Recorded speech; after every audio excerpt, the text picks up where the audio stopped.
예, 증시 전망대 방송 시작하겠습니다. 지난주 FOMC 이후에 시장의 변동성이 상당히 커졌는데, 보통 이제 FOMC 시작이 되고, 특히 이제 금리가 올라가는 이제 FOMC가 진행이 되면 이제 과거에 증시가 평균적으로 올라갔다. 근데 다만 3개월, 초반 3개월은 확률이 50% 정도, 6개월에는 75%, 그리고 12개월 후에는 100% 올라가는 확률이 있었다. 이런 말씀을 드렸잖아요.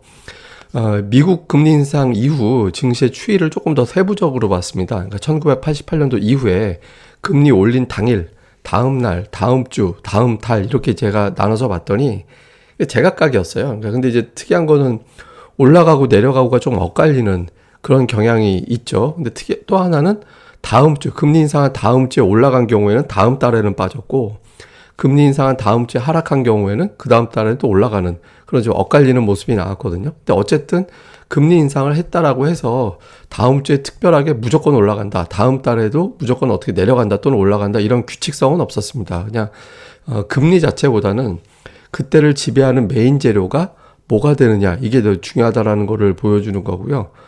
또 하나는 이제 이거는 미국이 빅스텝, 그러니까 0.5%포인트 이상 금리를 올렸을 때 주식시장의 반응이 어떻게 됐었는지 이걸 이제 본 건데, 이건 지난번에 제가 FOMC 정리해드릴 때 한번 보여드렸죠. 그러니까 3개월 후에 1.1% 평균 올랐고, 6개월 후에는 3.7% 올랐고, 그다음에 12개월 후에는 7.3% 정도 올라갔는데, 올라갈 확률이 대략적으로 한 60% 정도였습니다. 이것도 이제 반드시 올라간다가 아니라 한 10번이면 한 6번 정도는 올라갔는데, 평균적으로 역시 시간이 갈수록 금리에서는 조금씩 이제 벗어나서 금리보다는 그때 당시에 메인 재료가 뭐냐 이거를 갖다가 이제 반영한다라는 거죠. 그래서 지금은 이제 금리 자체보다는 시장에서 중요시하는 사안들에 대해서 관심이 더 많아질 시점이다.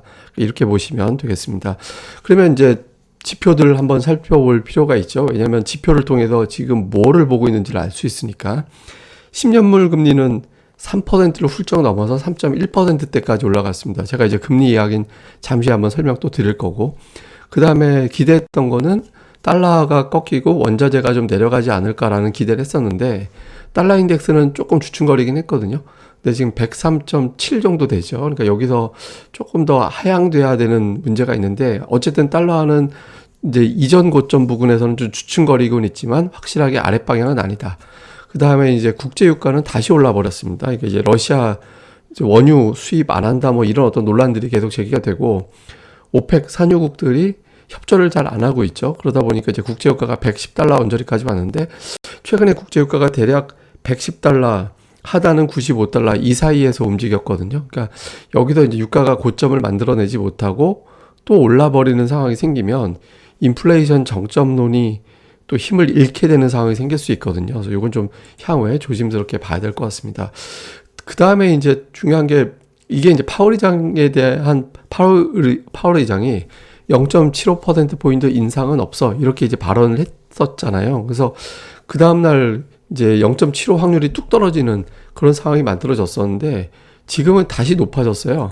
이게 보시면 연말 미국의 기준금리가 어느 위치에 가 있을 거냐, 이거를 예상한 건데 3%에서 3.25%포인트, 그러니까 지금보다 2에서 2.5%포인트 더 올라간다라고 보는 거예요. 그러면 단순하게 생각을 해보면 0.5%포인트 3번, 지금 FOMC가 앞으로 5번 남았기 때문에 FOMC 기간 동안에 0.5%포인트 3번, 0.25 2번, 그러니까 이 정도 이상의 금리 인상이 단행이 된다라는 거니까 빅스텝이 이번 제외하고도 3번이 더 있다라는 얘기가 됐잖아요. 그래서 이게 물론 이제 이것도 0.75는 없는 거잖아, 이렇게 될 수도 있지만, 투자자들은 당장 6월에 0.75 올릴지도 몰라 이런 생각을 또 하게 됐습니다. 그리고 이제 그거 이외에도 0.75 안 해도 어차피 0.5를 최소 4번 하면 그거는 0.75 뭐 차라리 화끈하게 0.75 한번 하는 게 낫지 않나? 그러니까 이런 어떤 판단을 할 수도 있거든요. 그래서 파월 의장의 발언은 하루짜리에 그쳤다. 원래 이제 파월 의장은 맨날 그랬습니다. 그래서 이번에도 이제 그렇게 됐다, 이렇게 볼 수 있겠고, 특히 이제 금리가 계속 올라가고 있잖아요. 파월 효과가 이제 하루에 그쳐버리면서 지금 3%를 넘겼는데, 3%를 넘겼던 가장 이제, 그러니까 올라가면서 3%를 넘겼다. 그 이전에는 뭐 기준금리 자체가 막 6%, 7% 이랬었기 때문에 의미가 없고, 두 번 정도 있었거든요. 2번 빼놓고.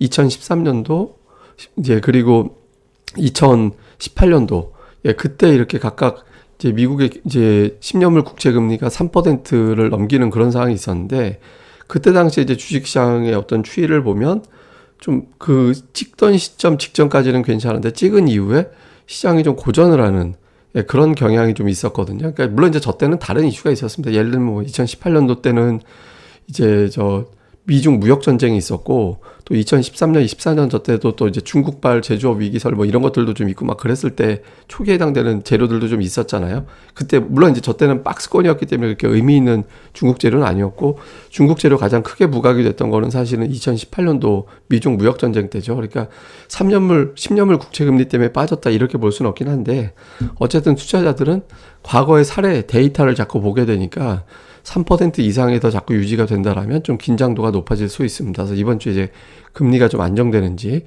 요게 좀 확인이 필요하고 그 다음에 제가 이제 나스닥 그 주봉상 120주선 위치 되게 중요하다라고 말씀을 드렸잖아요.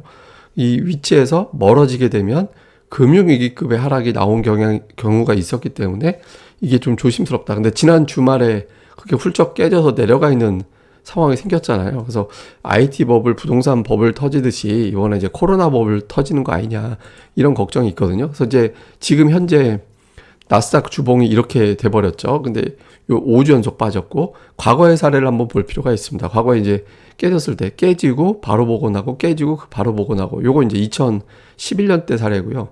그 전에 보면은 또 2016년 때 보면 이때는 깨지고 바로 복원했지만 요때는 한참 깨지고 내려가서 이제 치고받고 하다가 거의 2달 가까이 치고받고 하지만 결국에는 이제 극복을 하는 상황이 생겼었거든요. 몇 달 동안 이렇게 고전한 적이 있었습니다.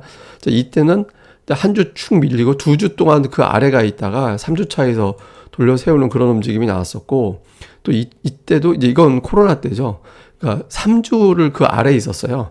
예, 3주를 그 아래에 있었는데 4주 차에도 돌렸고 그러니까 이거는 바로 그 다음 주에 복원하는지 여부가 중요한 게 아니라 1, 2주 이내에 이거를 극복하는 큰 양봉이 한 번 정도 나와주는지로 가늠을 해야 됩니다. 그래서 이번 주 또는 다음 주에 의미 있는 어떤 반격이 나오는지 이게 이제 상당히 중요하다. 그렇지 않고 이제 음봉을 연속적으로 2방 더 맞으면 그 2방 더 맞은 낙폭이 문제가 아니라 그 이후에 더 큰 충격이 나올 수도 있죠. 그래서 나스닥은 좀 조심스럽게 봐야 되는 거고 삼성전자는 뭐 제가 말씀을 드렸던 32에서 35% 사이에서 고점 대비 빠지면 그 사이에서 이제 저점이 나왔다. 지금 삼성전자 주가 기준으로 63,000원 정도 되거든요.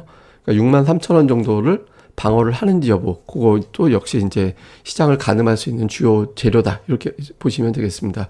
그 다음에 이제 지난주 종목들별 움직임을 보면 사실 그렇게 딱히 올라갈 종목이 없었죠. 삼성전자 그나마 선방한 거고, 하잉스 빠지고, 근데 금융주가 이제 약간 올라간 때 뭐 올라간 폭이 그렇게 크진 않았습니다. 그래서 전체적으로 약세를 보이고, 금리 인상이 이슈가 돼서 그런지 몰라도 이제 카카오라든가 이런 종목군들이 좀 많이 빠지는 카카오, 뭐 네이버 이런 어떤 종목들이 뭐 다른 이슈도 있었습니다만은 좀 유난하게 빠지는 그런 모습이 있었죠. 그러니까 전체적으로 좀 선방했다라는 종목은 LG와 하나금융 정도고 전체적으로 좀 부진했고요.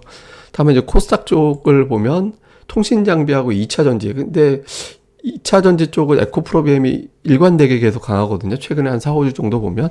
그러니까 수급이 좀 뒷받침되는 형태가 나타나고 있고, 컴투스홀딩스는 지금 8주 연속해서 하락하고 있습니다. 그리고 이제 리오프닝 관련해서 화장품주들도 이제 중국이 코로나 제로 정책 유지한다라는 소식에 좀 약세를 보였죠. 그리고 이제 실적주로 급등을 했던 자화전자가 또 많이 빠지는 그런 움직임이 있었고, 그래서 일단 통신장비, 삼성전자 이제 수주 보도 때문에 이제 올라갔었고, 이제 2차 전지가 실적 이슈가 이제 부각이 되면서 올라가는 정도, 그 외에는 이제 주춤거리는 그런 모습이 나왔는데, 이제 이 종목들 중에서는 또 이제 수급이 바뀌는 종목들이 있거든요. 그래서 강했던 종목들도 계속 봐야 되지만, 지난주에 약했던 종목들 쪽에서 수급이 매도 수급에서 바뀌는 게 나올 수 있으니까 이것도 좀 주목해 볼 필요가 있는 것 같습니다. 그리고 또 하나 제가 말씀드릴 게, 한일사료라는 종목을 제가 대표주로 갖고 왔는데, 이게 이제 지난주에 많이 빠졌잖아요. 이게 반토막 났어요. 그러니까 반토막 더 났죠. 이게 16,000원까지 올라갔던 종목이 일주일 사이에 77,700원으로 빠졌으니까. 근데 제가 이걸 왜 보여드리냐면, 이슈로 올라간 종목들은요, 4달 양봉이 최대치예요. 4번 양봉 나오면. 그 이후에는 꺾이거든요. 그러니까 한일사료 제가 보기에는 이번 달에 올라가서도 다음 달부터는 꺾였을 겁니다. 그러니까 여기서 자금이 다른 데로 넘어가기 시작했을 거예요. 과거 사례 보시면, 이제 컴투스 홀딩스 게임주로 이슈 올라갈 때 양봉 하나 둘 셋 네 개 갖고 올라갔죠. 에코프로비엠도 하나 둘 셋 네 개 가지고 올라갔다가 이제 쉬었다가 그걸로 한 큰 사이클은 끝났잖아요. 그 이후에 다시 이제 네 개 만들어내고 있는 중이고, 다음에 이제 SM 엔터주 세게 올라갈 때도 하나 둘 쉬었다가 하나 둘 해서 총 네 개 올라갔다가 그 다음에 쉬고 있잖아요. 그러니까 이슈가 집중되는 거는 4개월이 한계치가 되거든요. 그래서 지금 이제 곡물주 이런 데서 자금이 아마 이제 분산되기 시작하고 있을 겁니다. 그래서 어느 쪽으로 이동하는지 이런 것들 자꾸 이제 테마성 종목들 쪽에서도 한번 모니터링 해볼 필요가 있습니다. 그 다음에 이제 지난주 기관 외국인들 승률을 보면 이제 여기서 대비율이라는 게 이제 평균 매수가 대비 등락률 얘기하는 거거든요. 성적표 되게 안 좋죠. 근데 저는 이걸 오히려 역으로 활용해 볼 만하다라고 생각을 합니다. 그래서 외국인 투자자들이 집중적으로 매수한 종목군들, 이제 평균 매수가 대비 좀 부진해 있는 종목들, 요거 한번 주목해 볼 필요가 있고요. 다음에 이제 기관도 역시 마찬가지입니다. 기관이 보통은 승률이 장 좋을 때는 한 8, 90% 나오고요. 그러니까 나쁠 때는 한 50% 정도 나오거든요. 근데 그거보다 더 부진하잖아요. 근데 기관들이 매수 누적돼 있는 종목들은 손절매, 로스컷이 나가지 않는 한은 한번 기대를 해볼 수 있으니까 요 종목군들도 여러분들이 계속 리스트를 뽑아가지고 이제 관찰해 볼 필요가 있죠. 저도 이제 저 유튜브 방송 오후 브리핑에서는 계속해서 이 내용을 좀 전달을 해드리도록 하겠습니다. 그래서 전체적으로 요약을 해보면 FOMC 이후의 첫 반응은 경기에 대한 우려, 경기 침체 저 영국 중앙은행 총재 그런 얘기 하면서 쇼크를 좀 받았잖아요. 그다음에 연준에 대한 불신이 좀 일부 있고 0.75 못 믿어 이런 거 반응이 나왔고, 이런 것들에 대해서는 근데 이제 단발이다. 어차피 이제 FOMC 이후에 반응은 첫날 다음날 가장 격렬하게 나오고 그 다음에는 관련된 내용보다는 다른 쪽으로 넘어가게 되거든요. 그래서 FOMC 가지고 자꾸 얘기할 필요는 없는 것 같고요. 그 다음에 이제 중국 봉쇄 장기화 이슈가 됐잖아요. 아시안 게임 연기했고 시진핑이 코로나 제로 정책 포기할 생각 없다라고 얘기했고, 이제 그렇다면 이걸 틀어막기 위해서는 경기 부양책이 나올 거거든요. 그래서 경기 부양 관련된 걸로 이걸 상쇄시켜 줄 수 있는 상황이 만들어지느냐, 또는 중국의 코로나 확진자 자체만 감소해도 그러니까 봉쇄 장기화보다는 공장 가동률 올라온다라는 쪽에 주목할 수 있거든요. 그래서 중국의 메인 재료가 뭐가 될지. 그 다음에 이제 외국인들이 삼성전자를 이제 사는 듯 또는 매도를 줄이는 듯 했다가도 대량 매도했다가 이렇게 퐁당퐁당 나오고 있는데 이 정도만 해줘도 되거든요. 지금은 어차피 이번 주 만기 지나가게 되면 수급은 조금 나아질 수도 있어서 삼성전자를 이번 만기 주간에도 불구하고 63,000원을 견뎌내고 그다음에 외국인들 매도가 쏟아붓지 않고 최소한 퐁당퐁당이라도 유지를 해주면 지수는 그래도 이제 2600 전후가 바닥이 되겠구나 이런 인식이 나올 수 있거든요. 그러니까 박스권은 깨지더라도 2600 전후가 바닥이겠지 이런 기대감이 나올 수 있어서 삼성전자가 버텨주는지, 그 다음에 이제 앞서 말씀드렸던 곡물주에서 자금이 이탈했잖아요. 이게 어디로 돌아가는지도 계속 이번 주에 어떤 이슈 관련된 종목들로 볼 필요가 있습니다. 그 다음에 이제 코스닥 실적 피크거든요. 이번 주에 피크가 되기 때문에 기업들 실적이 쏟아져 나올 텐데, 실적 좋은 종목들은 아무래도 투자들이 지금 불안해 있기 때문에 실적 좋은 종목들은 자금이 몰려다닐 수밖에 없거든요. 그래서 실적 평가 좋은 종목들은 자꾸 골라서 좀 집중적으로 관찰해 볼 필요가 있다, 이렇게 보시면 될 것 같습니다. 사실 이번 주에 이제 새로운 대통령 취임이기 때문에 제가 이제 과거 임기 초반 이런 데이터를 제가 만들어 놓은 게 또 있어서 그걸 또 보여드리려고 했는데, 그거는 제가 이제 다음 주에 이제 뭐 자세하게 또 별도 이슈로 또 설명드리도록 하겠습니다.